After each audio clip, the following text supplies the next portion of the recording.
Hello students, आज हम लोग भारत में राष्ट्रवाद का अगला यानी 9वां लेक्चर देखेंगे, जिसमें हम लोग पुनः सविनय अवज्ञा आंदोलन के बारे में जानेंगे।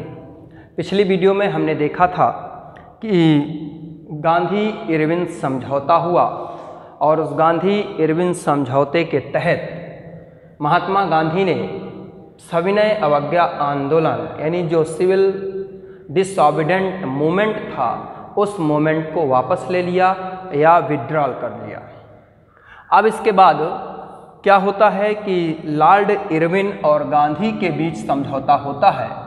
लॉर्ड इरविन और महात्मा गांधी के बीच समझौता होता है, लेकिन इस समझौते के बाद ब्रिटिश गवर्नमेंट लॉर्ड इरविन को वापस बुलाती है और इनके स्थान पर वायसराय के रूप में लॉर्ड लिन लिथगो वायसराय के रूप में लॉर्ड लिन लिथगो को भेजते हैं या इन्हें नए वायसराय के रूप में भेजते हैं। लॉर्ड लिन लिथगो भारत में आने के बाद गांधी इरविन समझौता की शर्तों का उल्लंघन करना शुरू करता है या कहें कि उन शर्तों को नहीं मानता है। उसके बावजूद भी महात्मा गांधी ने वचन दिया था या लॉर्ड इरविन जो गांधी इरविन समझौता था उसमें उन्होंने कहा था कि वह सेकेंड राउंड टेबल कॉन्फ्रेंस यानी जो द्वितीय गोलमेज सम्मेलन है उसमें प्रतिभाग करेंगे। परिणामतः द्वितीय गोलमेज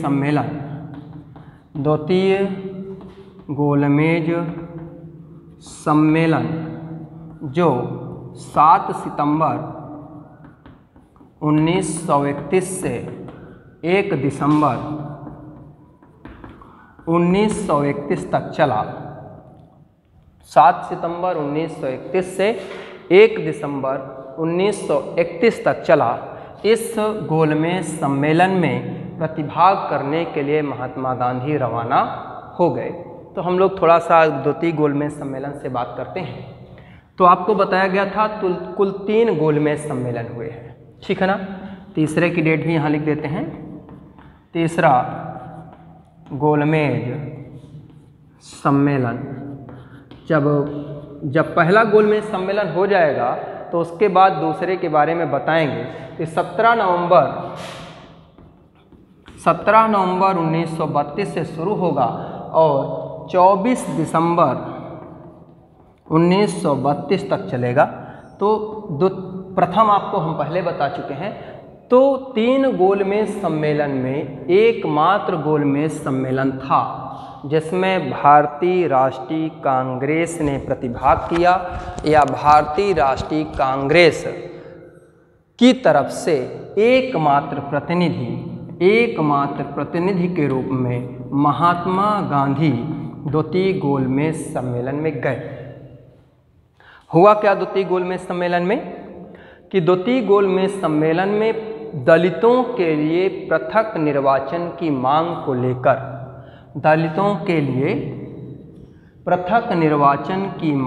लेकर महात्मा गांधी और भीमराव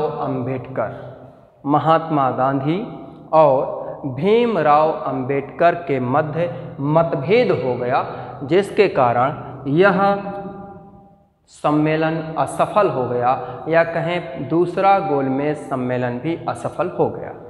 इसके बाद महात्मा गांधी वहां से वापस लौटते हैं और जनवरी यानी लगभग 1 जनवरी 1932 में महात्मा गांधी भारत आते हैं। जब वह भारत आते हैं तो लॉर्ड लिथगो के दमन चक्र को देखते हैं कि उसने इतना दमन चक्र चलाया कि पंडित जवाहरलाल नेहरू, खान अब्दुल गफ्फार खां, खान अब्दुल गफ्फार खां, ये दोनों खान अब्दुल गफ्फार खां ये दोनों जेल में होते हैं या इन्हें बंदी बनाकर रखा जाता है। इसके अलावा जो भारतीय राष्ट्रीय कांग्रेस है, इंडियन नेशनल कांग्रेस है, इसे गैर कानूनी घोषित कर दिया जाता है। यानी एक प्रकार से कहें कि जो भारतीय राष्ट्रीय कांग्रेस है उसे इल्लीगल इंस्टीट्यूशन के रूप में डिक्लेयर कर दिया जाता है कि एक इल्लीगल संस्था है या गैर कानूनी संस्था है। और साथ में जो मीटिंग्स हैं या जो मतलब इस मीटिंग कर दीजिए, प्रदर्शन को कहते हैं, मीटिंग है यानी सभा, प्रदर्शन और किसी भी प्रकार के बहिष्कार जैसी नीतियों पर रोक लगा दी गई। यानी ना कोई सभा कर सकता है, ना प्रदर्शन कर सकता है और ना ही किसी चीज़ का बहिष्कार कर सकता है। यानी इन सब का बहिष्कार यानी बाइकाट कर दिया गया या इन सब पर प्रतिबंध लगा दिया गया। अब महात्मा गांधी जी के सामने पुनः सविनय अवज्ञा आंदोलन को संचालित करने के अलावा कोई ऑप्शन नहीं रहता है। अंततः मजबूर होकर गांधी जी 3 जनवरी 1932 को फिर से सविनय अवज्ञा आंदोलन चलाते हैं, जिसे हम सिविल डिसोबीडेंट मूवमेंट भी कह सकते हैं या कहते हैं। यानी पुनः सविनय अवज्ञा आंदोलन और अंततः 1934 तक यह आंदोलन चलता है। इसका धीरे धीरे प्रभाव कम होता है और उस प्रभाव कम होने के कारण गांधी जी इसे वापस ले लेते हैं। तो आगे हम लोग इस आंदोलन के प्रभाव जब देखेंगे तो वहाँ पता लगेगा कि इस आंदोलन का यहाँ पर प्रभाव क्यों घटता है और गांधी जी को इसे क्यों वापस लेना पड़ता है। तो अंततः कहें तो 1934 में गांधी जी द्वारा इस सविनय अवज्ञा आंदोलन या सिविल डिसोबीडेंट मूवमेंट को वापस ले लिया जाता है। ठीक है, अब आगे देखते हैं कि जो सविनय अवज्ञा आंदोलन है उसको लोगों ने कैसे लिया। आप अपनी बुक की एक्सरसाइज देखेंगे तो वहाँ पर एक क्वेश्चन मिलेगा कि सविनय अवज्ञा आंदोलन को विभिन्न समूहों ने किस प्रकार लिया। उन समूहों का नाम लिखना होगा और साथ में किसी 3 समूहों के बारे में बताना होगा। तो फर्स्ट नंबर पर अब हम देखेंगे, अगला टॉपिक है कि सविनय अवज्ञा आंदोलन जो है इसे जो डिफरेंट कम्युनिटीज़ हैं, जो समूह हैं, उन्होंने उसको कैसे स्वीकार किया। तो सबसे पहले रिच यानी संपन्न किसान, रिच फार्मर। सबसे पहले हम लोग रिच फार्मर्स या संपन्न किसान के बारे में देखेंगे कि उन्होंने सविनय अवज्ञा आंदोलन को किस प्रकार से लिया। तो जो संपन्न किसान हैं यानी इनके पास बड़े भूभाग होते थे और ये एक प्रकार से कहें तो अच्छे तरीके से खेती करते थे। इन समुदायों की अगर बात करें तो गुजरात के जो पट्टेदार होते थे वह इस कैटेगरी में आते थे, या उत्तर प्रदेश के जो जाट थे वह भी संपन्न किसान की श्रेणी पे आते थे। उत्तर प्रदेश के जाट और गुजरात के पट्टेदार ये सभी व्यावसायिक खेती करते थे या कहें कि कॉमर्शियल कल्टीवेशन किया करते थे या व्यावसायिक खेती किया करते थे। लेकिन इस समय महामंदी के कारण यानी ग्रेट डिप्रेशन था, महामंदी आने के कारण धीरे धीरे इन व्यावसायिक फसलों का जो वैल्यू है या मूल्य है वो गिर गया या नीचे गिरता गया या वस्तुएं सस्ती होती गईं। परिणाम ये संपन्न किसानों की जो नकद आमदनी थी या जो नकद आमदनी है, या इसको आप ऐसे कह दीजिए कि जो उनके पास कैश रेवेन्यू था वो कैश रेवेन्यू धीरे धीरे क्या हुआ, समाप्त होने लगा। अब यह चाहते थे, संपन्न किसान चाहते थे कि उन्हें सरकार को जो लैंड रेवेन्यू देना है उससे उन्हें मुक्ति प्रदान कर दी जाए, या कह दें कि वो चाहते थे यानी वेविंग ग्राउंड रेंट्स, यानी वो चाहते थे जो ग्राउंड रेंट लगना है उससे उन्हें छूट मिल जाए।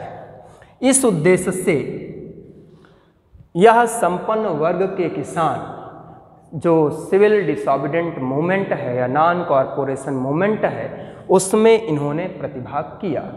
ठीक है ना, किस उद्देश्य से कि उन्हें लगान यानी जो लैंड रेंट है या रेवेन्यू है वो देना ना पड़े।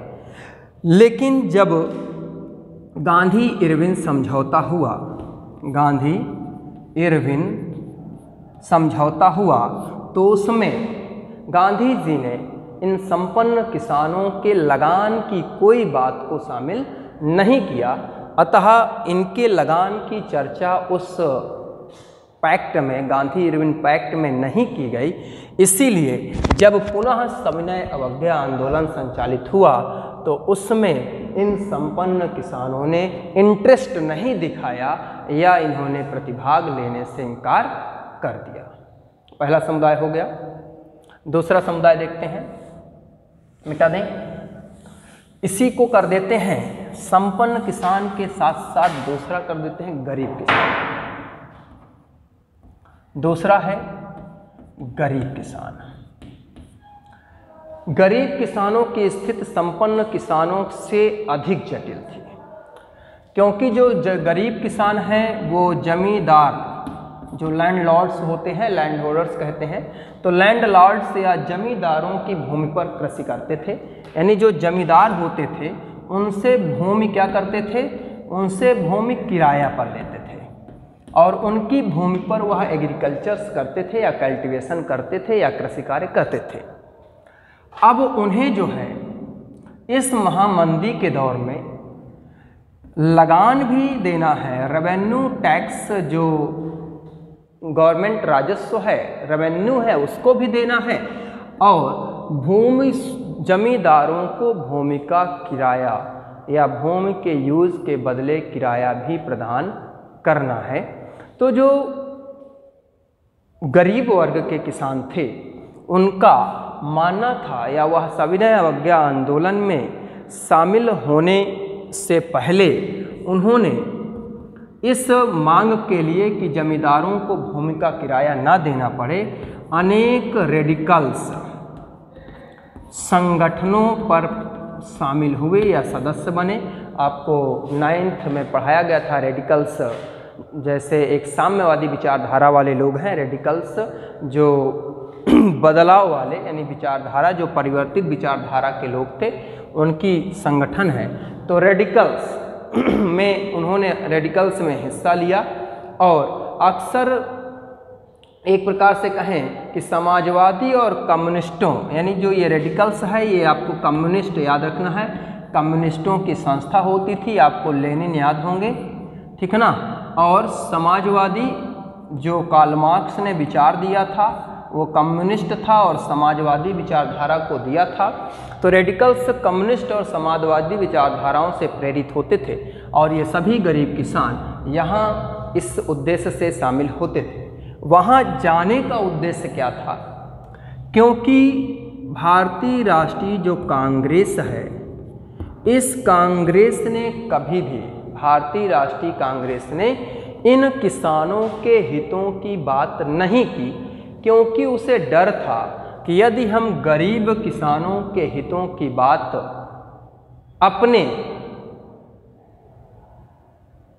अपनी पार्टी के तहत रखते हैं या अपने एजेंडा में शामिल करते हैं, तो जो हमारे जमींदार हैं, जो मतलब अमीर किसान हैं, वह भारतीय राष्ट्रीय कांग्रेस से दूर चले जाएंगे। इसलिए भारतीय राष्ट्रीय कांग्रेस ने गरीब किसानों के हितों की बात कभी प्रस्तुत नहीं की। इसलिए गरीब किसानों ने इस सविनय अवज्ञा आंदोलन में अपना इंटरेस्ट नहीं दिखाया या कहें कि इसमें शामिल नहीं हुए। ठीक है ना। इसके बाद देखते हैं तीसरा, जिसका है नाम व्यावसायिक वर्ग, और आज के लिए अंतिम है।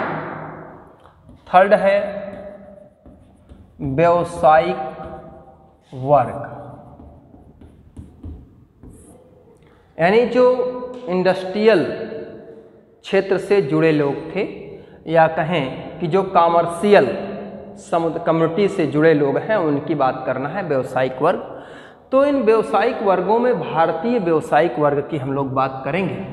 तो भारतीय व्यावसायिक वर्ग में अगर कहें तो आपको पता होगा कि जब भारत में अंग्रेज आए तो इंग्लैंड में तो इंडस्ट्रियलाइजेशन चल रहा था, औद्योगिकीकरण चल रहा था, वहीं भारत में डी इंडस्ट्रियलाइजेशन चल रहा था। यानी जो अंग्रेज़ थे वो यूरोप में वस्तुओं को प्रोडक्शन करके भारतीय बाज़ारों को भर दिया, सस्ते दाम में मिलों से वस्त्र तैयार करके भारतीय बाज़ारों में भर दिया, जिससे जो इंडियन हैंडक्राफ्ट थे, हस्त कला से वस्त्रों को तैयार करते थे, तो वो सभी हैंडक्राफ्ट्स इंडस्ट्रीज़ जो थी वो बंद हो गई या समाप्त हो गई। उसे ही हम लोग डी इंडस्ट्रियलाइजेशन कहते हैं। लेकिन इस डी इंडस्ट्रियलाइजेशन के दौर में जब प्रथम विश्व युद्ध शुरू हुआ तो इस प्रथम विश्व युद्ध के समय यूरोपियन कंट्री अपने देशों की आवश्यकताओं की आपूर्ति में जुट गई। उस समय यूरोपियन जो एक्सपोर्ट था वो बहुत कम हो गया, या भारत में यूरोपियन गुड्स एंड टेक्सटाइल्स का इंपोर्ट बहुत घट गया। परिणाम क्या हुआ कि कुछ भारतीय उद्योगपति यानी इंडियंस जो मतलब उद्योगपति थे, वह उन्होंने क्या किया कि प्रथम विश्व युद्ध के समय बहुत लाभ कमाया और अत्यंत धनी हो गए, अपनी निजी इंडस्ट्रियां डालने। अब ये संपन्न व्यावसायिक वर्ग की बात करना है। यह व्यावसायिक वर्ग सविनय अवज्ञा आंदोलन में इस उद्देश्य से शामिल हुआ कि इस सविनय अवज्ञा आंदोलन के तहत कुछ ऐसे नियम बनाए जाएंगे जिससे विदेशी वस्तुओं का आयात घटे, यानी विदेशी वस्तुओं का आयात कम हो। यानी ऐसे रुपया स्टर्लिंग विनिमय अनुपात को ऐसे व्यवस्थित किया जाए कि इंडियन गुड्स एंड टेक्सटाइल्स का जो इंपोर्ट है वो कम हो जाए, तो इनके इंडस्ट्रियों के प्रोडक्शन की मांग बढ़ जाए। तो यह लोग अपने स्वयं का हित चाहते थे या लाभ चाहते थे। इस उद्देश्य से इन व्यापारियों द्वारा दो संस्थाएं भी बनाई गई थी। पहला 1920 में बनाई गई, जिसका नाम था भारतीय औद्योगिक व्यावसायिक कांग्रेस। भारतीय औद्योगिक व्यावसायिक कांग्रेस, यानी Indian industrial and commercial Congress. Indian industrial and commercial Congress, ठीक है ना। जो दूसरी संस्था बनाई गई वह 1927 में बनाई गई, जिसका नाम था भारतीय वाणिज्य एवं उद्योग परिसंघ। भारतीय वाणिज्य एवं उद्योग परिसंघ। भारतीय वाणिज्य एवं उद्योग परिसंघ, या कहें इंडियन